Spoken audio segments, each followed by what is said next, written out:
A lot of people probably knew what to expect. Ricky Gervais had hosted the Golden Globes on 4 previous occasions, most recently in 2016. During his opening monologue on that occasion, he spoke about Caitlyn Jenner, who had recently undergone sex change surgery. Gervais joked that Jenner had become a role model to trans people everywhere, showing great bravery in breaking down barriers and destroying stereotypes. She didn't do a lot for women drivers. This, of course, was a reference to the fact that Jenner was responsible for a vehicle collision that resulted in the death of a pensioner. Of course, this joke would have struck a nerve among the liberal elite. How dare anybody suggest that Caitlyn Jenner is anything less than perfect? Jenner, who had won Glamour's Woman of the Year award only a few months prior. Ricky is not someone who toes the line of political correctness, and he isn't afraid to confront controversial issues or talk openly about the elephant in the room. He speaks his mind regardless of who may be offended, and this is why so many people admire his work, and this is also the reason why some people loathe him and would like for him to be silenced. Ricky was one of the few comedians in the UK who had the guts to speak publicly against the hate crime charge that was given to the Scottish comedian Count Dankula for his now famous Nazi pug video. A charge that had huge ramifications for free speech, something that all comedians should fight to protect.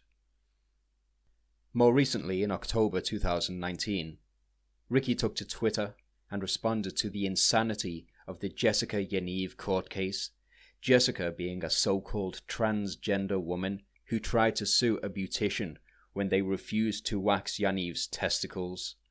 Yaniv said that this was a human rights violation. And this is the place in which we now find ourselves thanks to the slow creep movement of political correctness and social justice. Refusing to wax someone's balls is called a human rights violation by a wannabe victim, and taxpayers' money is spent on court hearings. On Twitter, Gervais sarcastically said that for Halloween, he would dress up as the brave female activist Yaniv, and that means he won't have to shave his big hairy balls.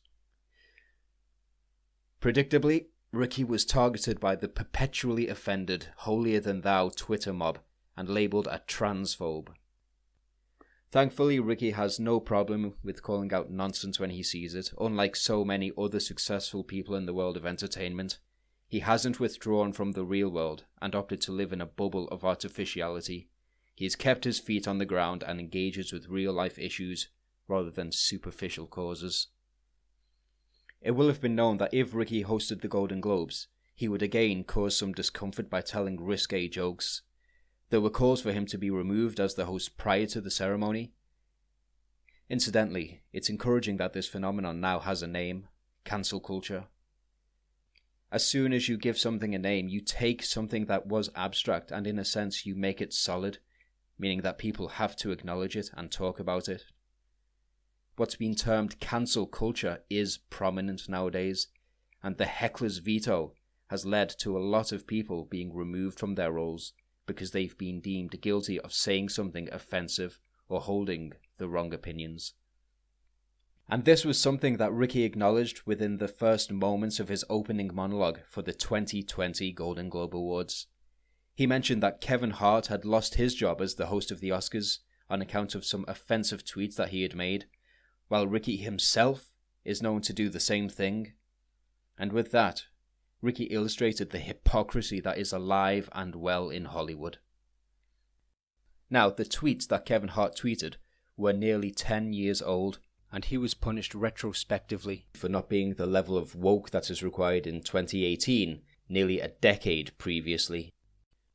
What should be blindingly obvious is the fact that if things continue along this path, even the wokest of woke people of today will be deemed guilty in 10 years' time of not being woke enough in their earlier lives, for not always holding or espousing the current correct opinions.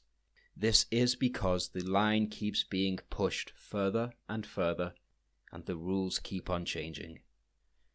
This problem is captured brilliantly in Alice in Wonderland, when the Red Queen says to Alice, "My dear, here we must run as fast as we can, just to stay in place, and if you wish to go anywhere, you must run twice as fast as that.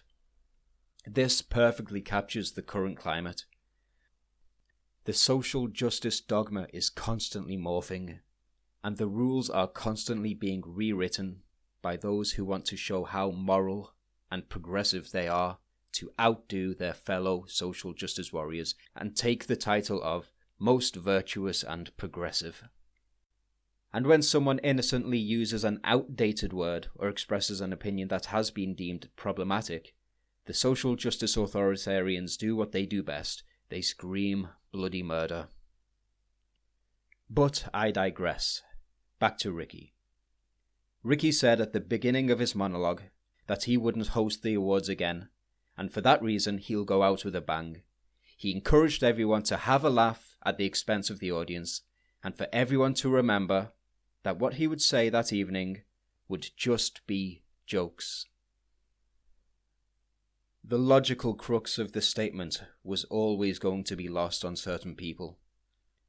A lot of people seem to be unable to understand the purpose of comedy, to make people laugh, by saying things that are close to the knuckle, things that we know to be true but would prefer not to acknowledge. Things that may not even necessarily be technically true, but that isn't the point. It's okay to exaggerate in comedy for the purpose of evoking laughter. Satire is a legitimate form of comedy, and jokes should not be taken literally.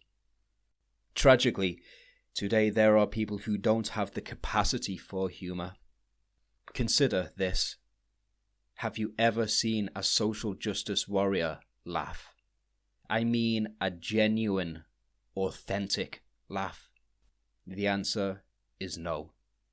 Social justice warriors are unable to laugh because that would require them to switch off their intellect.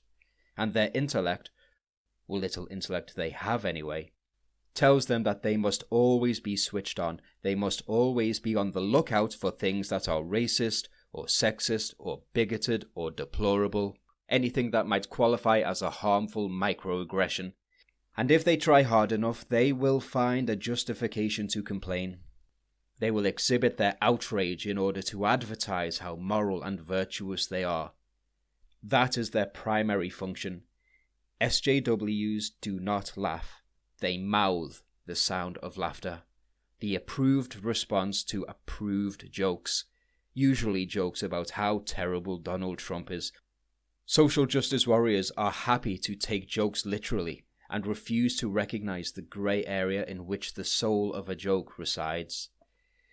As far as social justice warriors are concerned, you mean every word that you say and you will be held accountable.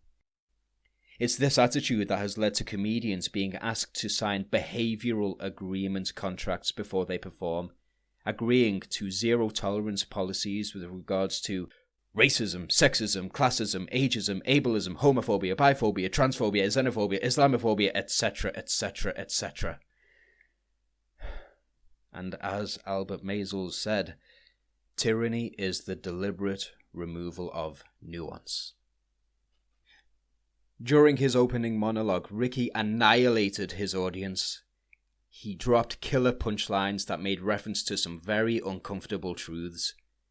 He pulled back the curtain and exposed his celebrity audience as the hypocritical, shallow, preachy people that they are.